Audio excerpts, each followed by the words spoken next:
Tao po. So dito ako ngayon mga kabukalbo sa gulayan ng kapitbahay namin. Itong sitaw mga kabukalbo, kagaya nito. Tingnan yung sitaw mga kabukalbo. Ang dami ang dami na siya. Ayan. Tapos may pechay pa siya mga kabukalbo.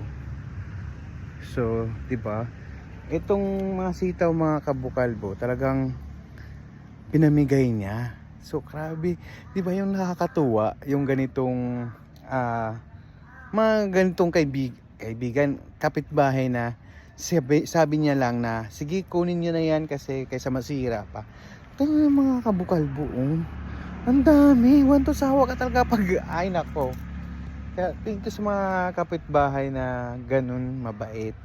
Tapos ito pa magtatanim na ako kasi nakakahiya naman kung panahingi tayo, di ba? Parang huy, magtanim-tanim ka na, parang isa buong anihan ng sitaw, parang ako lang kami na nakaubos mga kabukalbo. So shout out sa mga kapitbahay na ganito. Sana i-bless ka pa at sipagan mo pa pagtanim para sa mga kapitbahay mo.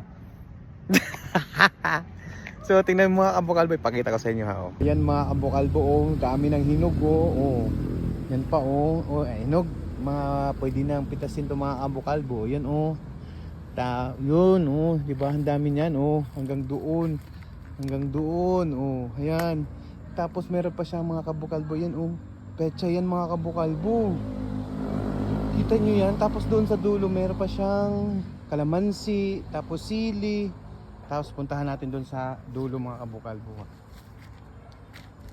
di ba yung ganito na pati kapitbahay mo ay masisiyahan kapag mag-harvest na siya, yung ganito, yung talagang matutuwa kapag ganitong kaibigan, kapitbahay mo mga kabukalbo, hindi madamot, di ba? Yung iba kasi madamot alalahanin niyo na pag kayo ay na dapat mapagbigay sa kapitbahay. Tingnan mo. Tapos yung sili niya mga kabukalbo, yan, libre lang kami nakakuha dito mga kabukalbo. Talagang one to sawa kung gustuhin mo talaga. So, syempre medyo kapalan lang ang mukha mo, ganun. Kita mo yan mga kabukalbo, di ba? Tapos yung niya, kalamansi, tingnan mo ang lalaki ng bunga ng kalamansi mga kabukalbo na. Ay, tingnan mo naman ang laki niyan, lalaki. Di ba? So, napaka flattered, ano ba tawag? Hindi, napaka blessed mong tao kung ganyan yung kapitbahay mo. Tapos meron pala siyang ampalaya mga kabukalbo. For sure naman siguro yan kapag mamunga yan. Meron pa siyang dayap mga kabukal. Ito pa meron pa siyang dayap. Look at that mga kabukalbo. May dayap pa. Dayap, di naman yan ba tawagin, basta dayap yata yan mga kabukalbo. Basta yan. Diba thank you, shout out sa kapitbahay kong mabait. Wow, kapitbahay ko. So shoutout dun sa kapitbahay na taga rito na mabait at hindi maramot. Tapos may malunggay pa siya doon mga kabukalbo. Lahat na talaga ang sipag na talaga magtanim. Kaya binibless siya kasi masipag siya magtanim. Tapos bless din yung kapitbahay dahil sa sobrang sipag niya magtanim, pati mga kapitbahay naambunan.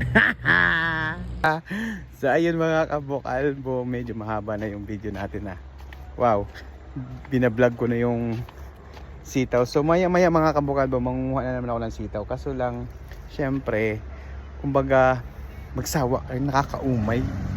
Kasi 'di ba, puro sitaw. Yung tuhod mo nun, sabi nila mataas sa uric acid kasi yun mga kabukalbo.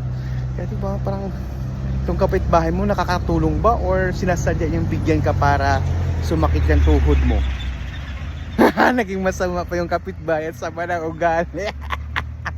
Siya na nga yung nagkusang magbigay Parang kasi mga kabukalbo, para di ba sasadyain mo bibigyan ka ng sitaw, kumain ka ng kumain para sasakit yung tuhod mo, ganoon. Anyway, may alubati pa nga mga dito mga kabukalbo. Ito kabukalbo, look at this. Di ba? Bye. Ina.